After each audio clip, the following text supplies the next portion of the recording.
संध्या पर राष्ट्रपति महामहिम देश को संबोधित कर रही हैं। क्या कुछ कह रही हैं, सुनिए सर। ये प्रसन्नता और गौरव की बात है कि कस्बों और गांव में यानी देश में हर जगह बच्चे, युवा और बुजुर्ग सभी उत्साह के साथ स्वतंत्रता दिवस के पर्व को मनाने की तैयारी कर रहे हैं। हमारे देशवासी बड़े उत्साह के साथ आज़ादी का अमृत महोत्सव मना रहे हैं।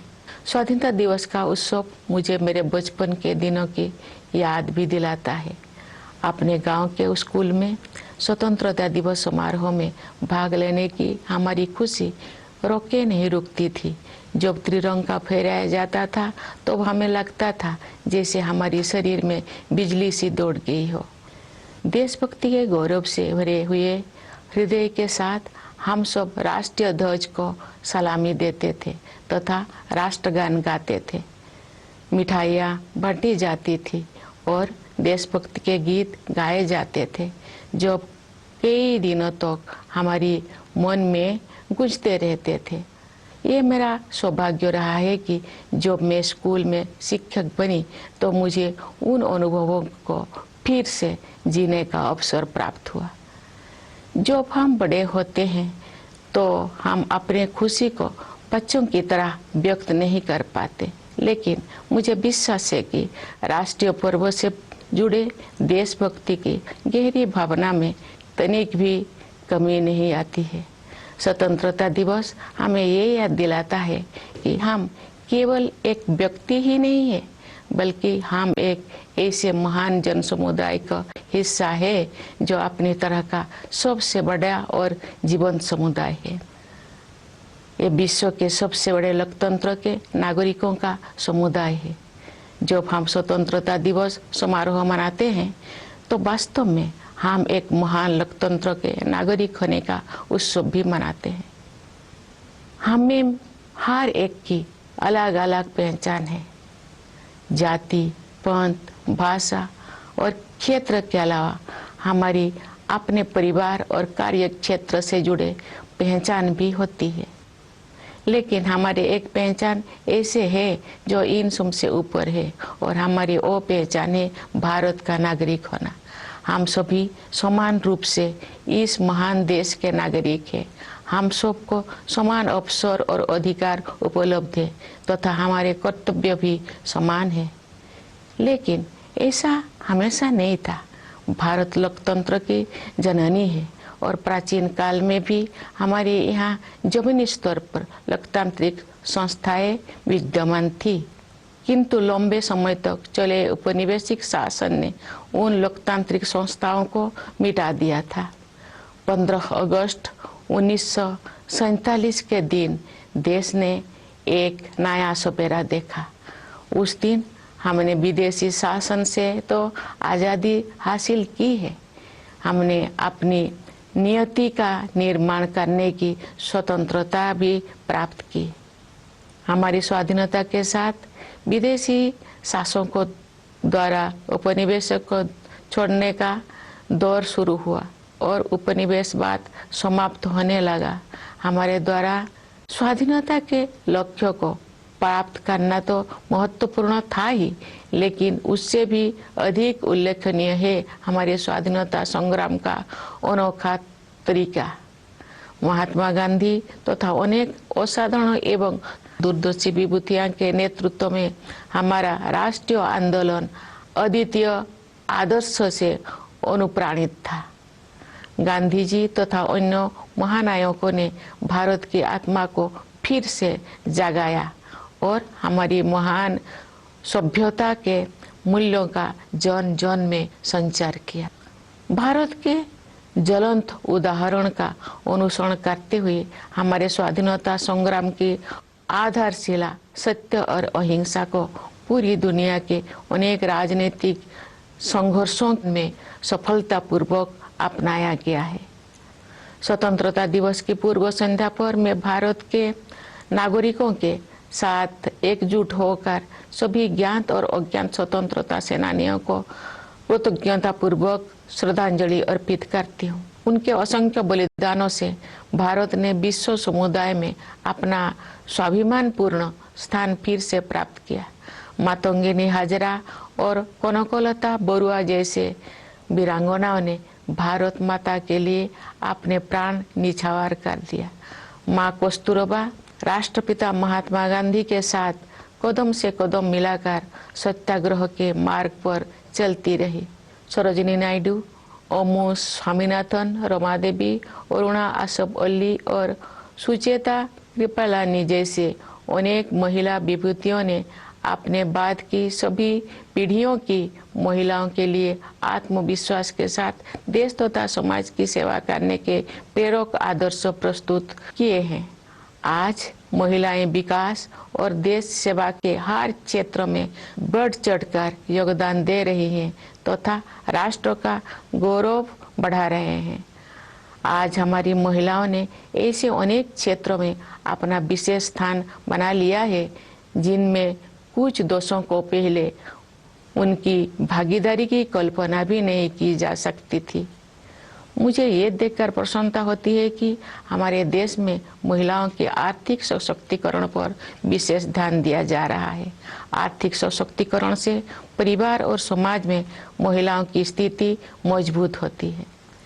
मैं सभी देशवासियों से आग्रह करती हूँ कि वे महिला सशक्तिकरण को प्राथमिकता दें। मैं चाहूँगी कि हमारी बहनें और बेटियाँ साहस के साथ हर तरह की चुनौतियों का सामना करें और जीवन में आगे बढ़े। महिलाओं का विकास स्वाधीनता संग्राम के आदर्श में शामिल है। प्यारे देशवासियों, स्वतंत्रता दिवस हमारे लिए अपने इतिहास से पुनः जुड़ने का अवसर होता है। ये हमारे वर्तमान का आकलन करने और भविष्य की राह बनाने के बारे में चिंतन करने का अवसर भी है। आज हम देख रहे हैं कि भारत ने न केवल विश्व मंच पर अपना यथाचित स्थान बनाया है, बल्कि अंतर्राष्ट्रीय व्यवस्था में अपनी प्रतिष्ठा को बढ़ाया भी है। अपनी यात्राओं और प्रवासी भारतीयों के साथ बातचीत के दौरान मैंने अपने देश के प्रति उनमें एक नया विश्वास तथा गौरव का भाव देखा है। भारत पूरी दुनिया में विकास के लक्ष्यों और मानवीय सहयोग को बढ़ावा देने में महत्वपूर्ण भूमिका निभा रहा है। भारत ने अंतर्राष्ट्रीय मंच पर अग्रणी स्थान बनाया है तथा G20 देशों की अध्यक्षता का दायित्व भी संभाला है। चूंकि G20 समूह दुनिया की 2/3 जनसंख्या का प्रतिनिधित्व करता है, इसलिए ये हमारे लिए वैश्विक प्राथमिकताओं को सही दिशा में ले जाने का एक अद्वितीय अवसर है। G20 की अध्यक्षता के माध्यम से भारत व्यापार और वित्त के क्षेत्र में हो रही निर्णयों को न्याय संगत प्रगति की ओर ले जाने में प्रयासरत है। व्यापार और वित्त के अलावा मानव विकास से जुड़े विषय भी कार्यसूची में शामिल किए गए हैं। ऐसे कई मुद्दे जो पूरे मानवता के लिए महत्वपूर्ण है और किसी भौगोलिक सीमा से बंधे हुए नहीं है। मुझे विश्वास है कि भारत के प्रभावी नेतृत्व के साथ G20 के सदस्य देश उन मोर्चों पर उपयोगी कार्रवाई को आगे बढ़ाएंगे। भारत की G20 की अध्यक्षता में एक नई बात यह है कि डिप्लोमेसी को जमीन से जोड़ा गया है। एक अंतर्राष्ट्रीय राजनयिक गतिविधि में लोगों की भागीदारी को प्रोत्साहित करने के लिए अपनी तरह का पहला अभियान चलाया गया है। उदाहरण के लिए ये देखकर मुझे अच्छा लगा कि स्कूलों और कॉलेजों में G20 से जुड़े विषयों पर आयोजित की जा रही गतिविधियों में विद्यार्थी उत्साहपूर्वक भाग ले रहे हैं। G20 से जुड़े कार्यक्रम के बारे में सभी नागरिकों में बहुत उत्साह देखने को मिल रहा है। प्यारे देशवासियों, सशक्तिकरण की भावना से युक्त इस उत्साह का संचार आज संभव हो पाया है क्योंकि हमारा देश सभी मोर्चों पर अच्छी प्रगति कर रही है। मुश्किल दौर में भारत की अर्थव्यवस्था न केवल समर्थ सिद्ध हुई है बल्कि दूसरों के लिए आशा का स्रोत भी बनी है। विश्व की अधिकांश अर्थव्यवस्थाएं नाजुक दौर से गुजर रही है। वैश्विक महामारी के कारण हुई आर्थिक संकट से विश्व समुदाय पूरी तरह बाहर नहीं आ पाया था कि अंतर्राष्ट्रीय पटल पर हो रही घटनाओं से अनिश्चितता का वातावरण और गंभीर हो गया है। फिर भी सरकार कठिन परिस्थितियों का अच्छी तरह सामना करने में सक्षम रही है। देश ने चुनौतियों को अवसरों में बदला है और प्रभावशाली जीडीपी ग्रोथ भी दर्ज की है। हमारे अन्नदाता किसानों ने हमारी आर्थिक वृद्धि में महत्वपूर्ण योगदान दिया है। राष्ट्र उनका ऋणी है। वैश्विक स्तर पर मुद्रास्फीति यानी इन्फ्लेशन चिंता का कारण बनी हुई है, लेकिन सरकार और रिजर्व बैंक इस पर काबू पाने में सफल रही है। सरकार ने जनसामान्य पर मुद्रास्फीति का अधिक प्रभाव नहीं पड़ने दिया है और साथ ही गरीबों को व्यापक सुरक्षा कवच भी प्रदान किया है। वैश्विक आर्थिक विकास के लिए दुनिया की निगाहें आज भारत पर टिकी हुई है। आज भारत विश्व की 5वीं सबसे बड़ी अर्थव्यवस्था बन गया है। विश्व में सबसे तेजी से बढ़ रही बड़ी अर्थव्यवस्था के रूप में भारत विश्व की 3री सबसे बड़ी अर्थव्यवस्था बनने की ओर अग्रसर है। हमारी आर्थिक प्रगति की इस यात्रा में समावेशी विकास पर जोर दिया जा रहा है। निरंतर हो रही आर्थिक प्रगति के 2 प्रमुख आयाम हैं। एक और व्यवसाय करना आसान बनाकर और रोजगार के अवसर पैदा करके उद्यमशीलता की संस्कृति को बढ़ावा दिया जा रहा है। दूसरे ओर जरूरतमंदों की सहायता के लिए विभिन्न क्षेत्रों में पहल की गई है तथा व्यापक स्तर पर कल्याणकारी कार्यक्रम चलाया जा रहे हैं। वंचितों को वरीयता प्रदान करना हमारी नीतियों और कार्य के केंद्र में रहता है। परिणाम स्वरूप पिछले दशक में बड़ी संख्या में लोगों को गरीबी से बाहर निकलना संभव हो पाया है। इसी प्रकार आदिवासियों की स्थिति में सुधार लाने और उन्हें प्रगति की यात्रा में शामिल करने हेतु विशेष कार्यक्रम चलाया जा रहा है। मैं अपने आदिवासी भाई बहनों से अपील करती हूँ कि आप सब अपने परंपराओं को समृद्ध करते हुए आधुनिकता को अपनाएं। मुझे ये जानकर खुशी हुई है कि आर्थिक विकास के साथ साथ मानव विकास संबंधी सरकारों को भी उच्च प्राथमिकता दी जा रही है। मैं एक शिक्षक रही हूँ, इस नाते भी मैंने ये समझा है कि शिक्षा सामाजिक सशक्तिकरण का सबसे प्रभावी माध्यम है। वर्ष 2020 की राष्ट्रीय शिक्षा नीति से बदलाव आना शुरू हो गया है। विभिन्न स्तरों पर विद्यार्थियों और शिक्षाविदों के साथ मेरी बातचीत से मुझे ज्ञात हुआ है कि अध्ययन की प्रक्रिया अधिक फ्लेक्सिबल हो गया है। इस दूरदर्शी नीति का एक प्रमुख उद्देश्य प्राचीन मूल्यों को आधुनिक कौशल के साथ जोड़ना है। इससे आने वाले वर्षों में शिक्षा के क्षेत्र में अभूतपूर्व परिवर्तन होंगे और परिणाम स्वरूप देश में एक बहुत बड़ा बदलाव दिखाई देगा। भारत की प्रगति को देशवासियों, विशेषकर युवा पीढ़ी के सपनों से शक्ति मिलती है। विकास के अनंत संभावनाएं देशवासियों की प्रतीक्षा कर रही है। स्टार्टअप से लेकर खेलकूद तक हमारे युवाओं ने उत्कृष्टता के नई आसमानों की उड़ान भरी है। आज के नई भारत की महत्वाकांक्षाओं के नई क्षितिज असीम है। भारतीय अंतरिक्ष अनुसंधान संगठन नई ऊंचाई को छू रहा है और उत्कृष्टता के नई आयाम स्थापित कर रहा है। इस वर्ष इसरो ने चंद्रयान 3 लॉन्च किया है, जो चंद्रमा की कक्षा में प्रवेश कर चुका है और कार्यक्रम के अनुसार उसका विक्रम नामक लैंडर तथा प्रज्ञान नामक रोवर अगले कुछ ही दिनों में चंद्रमा पर उतरेगा। हम सभी के लिए वो गौरव का क्षण होगा और मुझे भी उस पल का इंतजार है। चंद्रमा का अभियान अंतरिक्ष के हमारे भावी कार्यक्रम के लिए केवल एक सीढ़ी है। हमें बहुत आगे जाना है। अंतरिक्ष अभियान में ही नहीं बल्कि धरती पर भी हमारे वैज्ञानिक और टेक्नोलॉजिस्ट देश का नाम रोशन कर रहे हैं। अनुसंधान, नवाचार तथा उद्यमशीलता को बढ़ावा देने के लिए अगले 5 वर्षों में 50,000 करोड़ रुपये की राशि के साथ सरकार द्वारा अनुसंधान नेशनल रिसर्च फाउंडेशन स्थापित किया जा रहा है। ये फाउंडेशन हमारी कॉलेजों, विश्वविद्यालयों और अनुसंधान केंद्रों में रिसर्च एवं डेवलपमेंट को आधार प्रदान करेगा, उन्हें विकसित करेगा तथा आगे ले जाएगा।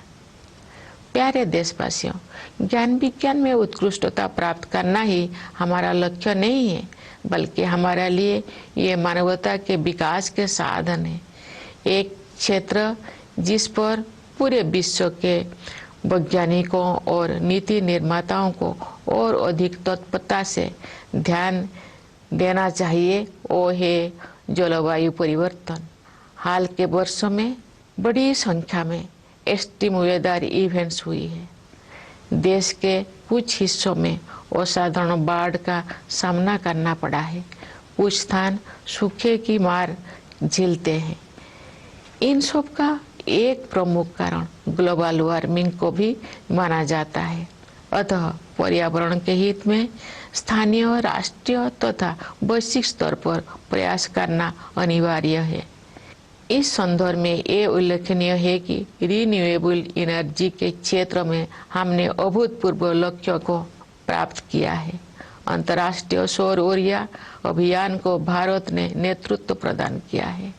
अंतर्राष्ट्रीय प्रतिबद्धताओं को पूरा करने में हमारा देश अग्रणी भूमिका निभा रहा है। विश्व समुदाय को हमने लाइफ यानी लाइफस्टाइल फॉर एनवायरनमेंट का मंत्र दिया है। प्यारे देशवासियों, असामान्य मौसम की घटनाएं सभी पर असर डालती है, लेकिन गरीब और वंचित वर्गों के लोगों पर उनका और अधिक प्रभाव पड़ता है। शहरों और पहाड़ों क्षेत्रों के जलवायु परिवर्तन की स्थितियों का सामना करने के लिए विशेष रूप से सक्षम बनाने की आवश्यकता है। मैं ये कहना चाहूँगी कि लोभ की संस्कृति दुनिया को प्रकृति से दूर करती है और अब हमें ये एहसास हो रही है कि हमें अपनी जड़ों की ओर लौटना चाहिए। आज भी अनेक जनजातीय समुदाय ऐसे हैं जो प्रकृति के बहुत करीब और प्रकृति के साथ सौहार्द बनाकर रहते हैं। उनके जीवन मूल्यों और जीवन शैली क्लाइमेट एक्शन के क्षेत्र में अमूल्य शिक्षा प्रदान करते हैं। जनजातीय समुदायों द्वारा युगों से अपना अस्तित्व बनाए रखने के रहस्यों को एक शब्द में ही व्यक्त किया जा सकता है और शब्द है हमदर्दी। जनजातीय समुदाय के लोग प्रकृति को माता समझते हैं तथा उसकी सभी संतानों अर्थात वनस्पतियों और जीव जंतुओं के प्रति सहानुभूति रखते हैं। कभी कभी दुनिया में हमदर्दी की कमी महसूस होती है, लेकिन इतिहास साक्षी है कि ऐसे दौर केवल कुछ समय के लिए ही आते हैं, क्योंकि करुणा हमारा मूल स्वभाव है। मेरा अनुभव है कि महिलाएं हमदर्दी के महत्व को और अधिक गहराई से महसूस करती है और जो मानवता अपनी राह से भटकती है तो वे सही रास्ता दिखाती है। हमारे देश ने नई संकल्पों के साथ अमृत काल में प्रवेश किया है तथा हमें भारत का वर्ष 2047 तक एक विकसित राष्ट्र बनाने की दिशा में आगे बढ़ रहे हैं। आइए हम सभी अपने संवैधानिक मूल कर्तव्यों को निभाने का संकल्प लें तथा व्यक्तिगत और सामूहिक गतिविधियों के सभी क्षेत्रों में उत्कृष्ट की ओर आगे बढ़ने का सतत प्रयास करें, ताकि हमारा देश निरंतर उन्नति करते हुए कर्मठता तथा उपलब्धियों की नई ऊंचाइयां हासिल करे। प्यारे देशवासियों, हमारा संविधान हमारा मार्गदर्शक दस्तावेज है। संविधान की प्रस्तावना में हमारे स्वाधीनता संग्राम के आदर्श समाहित है। आइए हम अपने राष्ट्र निर्माताओं के सपनों को साकार करने के लिए सद्भाव और भाईचारे की भावना के साथ आगे बढ़े। स्वतंत्रता दिवस की पूर्व संध्या पर मैं पुनः आप सबको विशेष रूप से सीमाओं की रक्षा करने वाले सेना के जवानों, आंतरिक सुरक्षा प्रदान करने वाले सभी बलों एवं पुलिस के जवानों तथा दुनिया के विभिन्न हिस्सों में रहने वाले प्रवासी भारतीयों को बधाई देती हूँ। सभी प्यारे देशवासियों को बहुत बहुत शुभकामनाएं। धन्यवाद। जय हिंद, जय भारत। राष्ट्रपति द्रौपदी मुर्मू को आप सुन रहे थे, जिन्होंने राष्ट्र के नाम संबोधन दिया। इस दौरान न सिर्फ सरकार की योजनाओं का जिक्र किया, बीते साल की उपलब्धियों का जिक्र किया, बल्कि साथ के साथ ये भी बता दिया कि 2047 तक किस तरीके से हिंदुस्तान को विकसित बनाना है और अगले कुछ वक्त में हिंदुस्तान को तीसरी सबसे बड़ी अर्थव्यवस्था बनाना है।